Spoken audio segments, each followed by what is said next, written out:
Пока тут были всякие темы с саммитом ШОС, мы немного упустили сторонний, но важный сюжет. Заочную дискуссию главы Сбера Германа Грефа с Владимиром Путиным в рамках Восточного экономического форума. Если очень коротко, то Греф там вторит всем экспертам. Российская экономика, мол, уже в стагнации.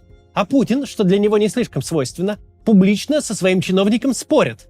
Нет, дескать, все в порядке. Плановое охлаждение. Так и было задумано. Поскольку именно то, как Путин воспринимает состояние экономики, имеет вполне четкое влияние на принимаемые им решения, давайте сегодня поговорим о фундаментальных проблемах, которые есть сейчас, и о том, как Путин из своей картины мира может на них реагировать.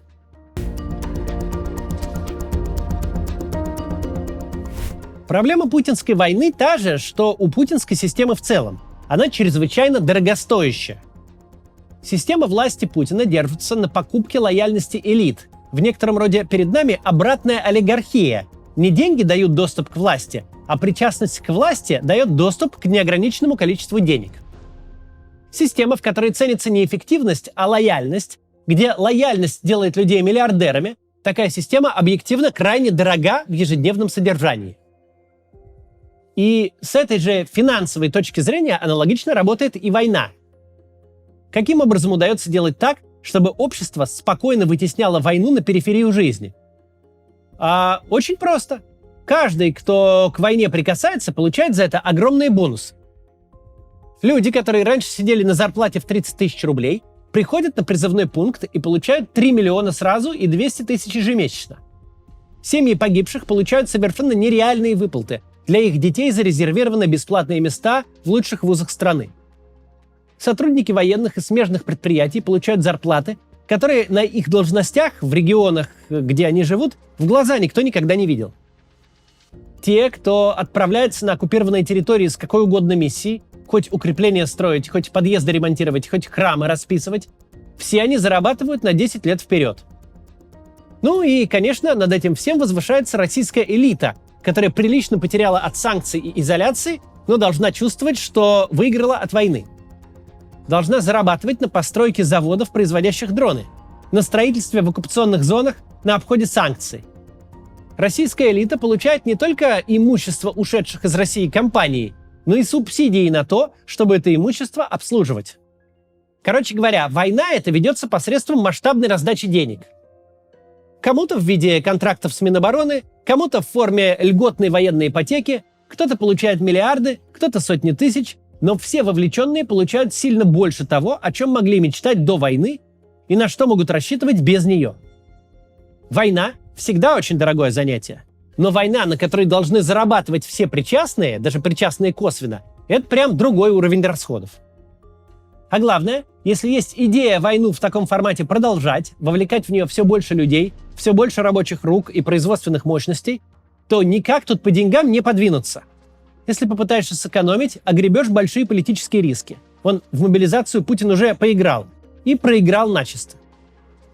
Когда ход войны определяется только количеством бабла, которое в ней прожигается, то вопрос денег, а точнее способность их тратить в бесконечном масштабе, определяет и перспективы войны, и живучесть режима, который ее ведет. Давайте тут скажем вот какую вещь, которая столь же очевидна, сколь иногда забывается. У государства не бесконечное количество денег, которые берутся из воздуха. Первые 2 года война шла за счет той невероятной нефтяной премии, которую российское правительство получило в результате очень неудачной санкционной политики и схемы. Схемы, которая просто нафаршировала страну валютой. Чтобы было ясно, насколько все было хорошо. В первый год войны бюджет был сведен с профицитом, а рубль был чуть ли не самой удачной валютной инвестицией из всех валют мира. Далее российское правительство использовало долговые инструменты для финансирования растущих расходов. Выпускало облигации федерального займа, которые банки были вынуждены скупать, потому что на фоне быстрый рост депозитов из-за высокой ставки ЦБ. И банкам банально было некуда девать деньги эти на депозитах, соблюдая регулирование. Получился вот такой вот парадокс. ЦБ поднимал ставку, чтобы компенсировать перегрев экономики бюджетом, а деньги от роста депозитов из-за высокой ставки шли на покрытие бюджетного дефицита через облигации федерального займа. Простыми словами, государство одновременно стало главным и во многом единственным инвестором в экономике, и вместе с этим Чтобы быть главным и единственным инвестором, ему пришлось стать главным должником. Привлеченные за счет высокой ставки депозиты шли на бюджетные расходы, которые раскручивали ставку дальше. Это, мягко говоря, не самая устойчивая загогулина. Теперь государству недостаточно просто потратить больше денег на войну, чем оно тратило до этого. Теперь оно должно привлечь еще больше дорогих денег, чтобы покрыть высокие проценты по прошлым заимствованиям. Государство не генерирует деньги. Государство в данном случае одалживает у банков деньги под высокие проценты, чтобы покрыть высокие проценты по долгам прошлых лет. Если в 2025 на войну потратили 100 рублей, то в следующем году должны где-то найти еще 16, чтобы покрыть проценты по тому долгу. То есть снова взять деньги в долг под те же высокие проценты. Государство платит за войну, выстраивая классическую долговую пирамиду, вынуждая себя брать деньги под проценты, чтобы покрыть прошлые проценты. Конец такой схемы имеет только одно название – дефолт. Когда ты настолько много понабрал, что обслуживание долгов уже не совмещается с остальными бюджетными обязательствами, в частности, с финансированием войны. О подобном сценарии мы уже говорили. В таком случае либо окажется, что банкам нечем покрывать депозиты, либо придется напечатать денег для того, чтобы это сделать, и возникнет гиперинфляция, деньги обесценятся. Но эти проблемы отложены пока в долгий ящик, и, видимо, Путин о них, как о своих, особенно не думает. Такую бюджетную политику, как нынешняя, можно вести какое-то время, пока есть перекрывающие нефтяные доходы. Но когда вся экономика стоит на бюджете, а бюджет стоит на долгах у банков, то эта схема неизбежно конечна. А главное, что в такой схеме не очень понятно, как можно маневрировать бюджетом. Любой рост налогов или, наоборот, снижение госрасходов тут же ударят по и без того стагнирующей экономике. Как следствие, приведет к падению налогов, соответственно, доходов и еще большему дефициту бюджета. Тут небольшая реклама, и быстро продолжим. Куда ездят отдыхать россияне? Очень многие на Бали. По данным посла Индонезии в Москве, за 2024 год остров посетили более 180 тысяч россиян. Визу туда легко сделать, да и место волшебное. Океан, солнце круглый год и вкусная еда. И вы можете приобрести там недвижимость от ведущего девелопера на Бали Break Property. Сдавать их в аренду и получать от туристов доход. Например, вот такие виллы. Это проект Эдем 2. В первую очередь была полностью распродана всего за несколько месяцев. Локация Нуса Дуа, один из самых престижных и тихих районов Бали. Именно здесь самые красивые, кинематографичные, белоснежные широкие пляжи. До них всего 5 минут на байке. Рядом гольф-клуб мирового уровня, пятизвездочные отели и развитая инфраструктура. Есть два формата недвижимости. Кондо-виллы от 24 до 40 квадратных метров и виллы с 1-2 спальнями от 70 квадратных метров. Есть виллы с кухней, приватным бассейном или руфтопом. Каждый юнит сдается под ключ, с дизайнерским ремонтом, мебелью, техникой и даже посудой. Брейк берет на себя управление, сдачу в аренду, уборку и отчетность. Вы просто будете получать доход и при желании отдыхать в своей вилле от застройщика-партнера Marriott. У Брейк более 450 объектов, многие из которых уже сданы и размещаются на Airbnb и Booking. В штате более 200 сотрудников – архитекторы, строители, аналитики, управляющая компания.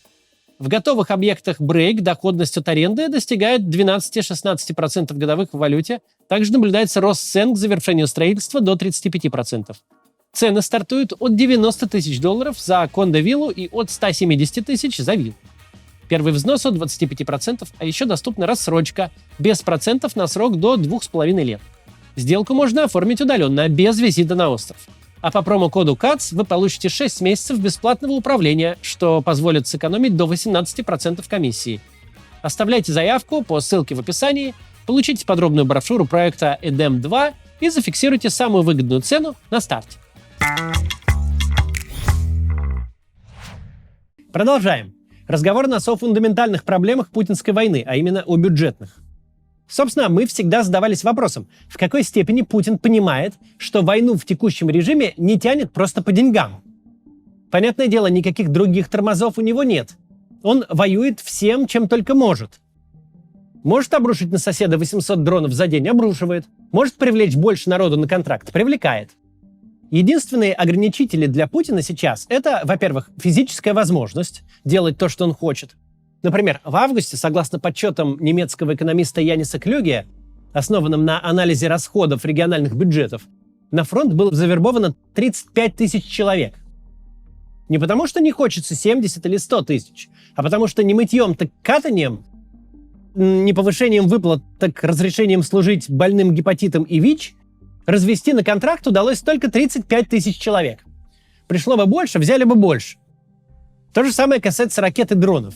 Их по украинской территории летит 800, а не 8 тысяч, только потому, что до масштабов многих тысяч ежедневного производства российская промышленность пока не доросла. Во-вторых, естественный ограничитель для Путина – это способность за все это платить. Пока способность платить сохраняется, войну получается вести прежними темпами и в прежнем формате. Когда способность тратить деньги в таких масштабах исчерпает себя, варианта останется два. Либо сворачиваться, чего явно не ожидается, либо воевать иначе. А что значит воевать иначе? Значит воевать так, как все государства вели большие войны со времен возникновения массовых армий, и как Украина ведет сейчас, через принудительную мобилизацию.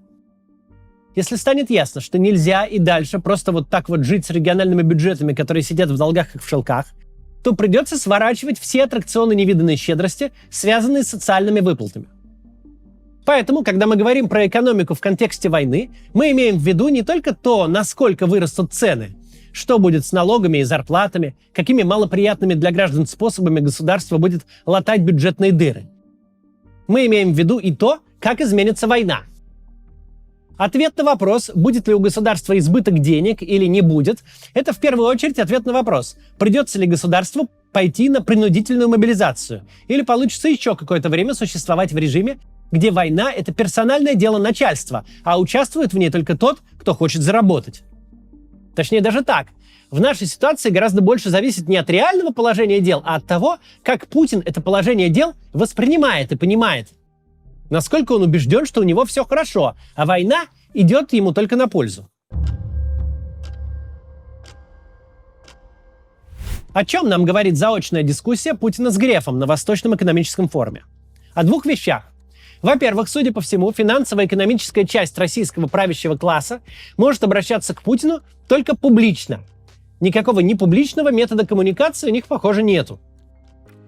Во время Петербургского форума, где чиновники от экономики внезапно начали откровенничать, мы предположили, что такого рода мероприятие – это способ обратиться к начальнику. Ведь к широкой аудитории обращаться незачем. На Восточном же форуме предполагать уже не надо. Публичная дискуссия между Германом Грефом и Владимиром Путиным прям вот состоялась в прямом эфире. Глава Сбера говорил, что российская экономика находится в технической стагнации. Примерно о том же уже полгода говорим мы. Номинальный рост – это военка и лихие манипуляции со статистикой. Остальная же экономика живет при запретительной ставке ЦБ и в ситуации, где все ресурсы от рабочих рук до производственных мощностей высосаны войной и военной промышленностью. Живет просто балансируя между стагнацией и снижением. Экономический рост, обеспеченный гигантскими бюджетными вливаниями на войну, просто себя исчерпал. И ситуация теперь такова, что денег надо тратить сильно больше, иначе подсевшая на бюджет экономика просто посыпется по принципу домино. Но прежнего эффекта эти вливания уже не дают, потому что как вбрасывались, так и вбрасываются в непроизводительные отрасли. Происходящее сейчас не только давно и хорошо описано экономической наукой, настолько, что по этому поводу существует консенсус, но было предсказано, как только стало окончательно понятно, в каком формате ведется эта война. Если вы тратите очень много денег на причинение вреда, на то, чтобы производить средства убийства людей, вытаскиваете работоспособных граждан из экономики, то чуть раньше или чуть позже попадете в ситуацию, где для поддержания воюющей экономики на плаву вам нужно будет сильно больше денег, чем у вас есть. Причем настолько больше, что та самая стагнация будет происходить на вполне конкретном фоне, где вся российская бюджетная система оперативно залезает в долги. Федеральный бюджет усыхает аж на 0,5% ВВП в месяц. Вы тратите сильно больше, чем у вас есть, и все равно не растете. Таким образом, когда Греф говорит о технической стагнации, он описывает ситуацию в очень мягких терминах. И уж точно никакой Америки ни для кого он не открывает. Но мы видим, что Путину даже это очень мягкое описание совершенно не нравится. С точки зрения Путина Герман Оскарович заблуждается, ведь это не стагнация, а плановое охлаждение экономики, идущее строго по нотам во имя снижения инфляции. Как сочетается плановое охлаждение экономики с тем, что правительство через бюджет продолжает закачивать в экономику сильно больше денег, чем у правительства вообще есть, известно одному только Путину. Но нас тут интересует не его экономические взгляды или понимание. Нас интересует та картина мира, которая будет влиять на принимаемое решение. В этой картине мира ничего пока не изменилось. Путин по-прежнему считает, что смог обмануть все законы не только экономики, но и самого мироустройства. Что научился как-то так жить. Так, что ты везде теряешь, уничтожая и вымывая из экономики рабочую силу, теряя доходы от экспорта нефти, получая подрывы беспилотниками своих нефтебаз и НПЗ, еще где-то расходуя дополнительные деньги для выплаты Ким Чен Ыну за закупки снарядов и солдат. И вот так, теряя везде, ты каким-то волшебным образом можешь везде преуспевать, и ресурсы никогда не закончатся. Судя по тому, что мы видим, Путин действительно в такую сказку верит. Путин верит, что нынешнее состояние экономики не является препятствием для ведения очень дорогостоящей войны. Что все проблемы, о которых ему намекают или говорят прямо экономические чиновники, все это временно, запланировано, не столь значительно и на общую картину не влияет. Мы задавались вопросом, возможна ли ситуация, где храбрый экономический бюрократ прибегает к Путину и убеждает того, что еще несколько лет войны при таком стремительном росте бюджетных долгов и не менее стремительном торможении экономики позволить себе просто нельзя. Мы получили ответ – нет. Путин убежден, что денег у него хватит воевать вечно, а если будет недостаточно, то шаманы из финансово-экономического блока ему бабло найдут. И это плохая новость.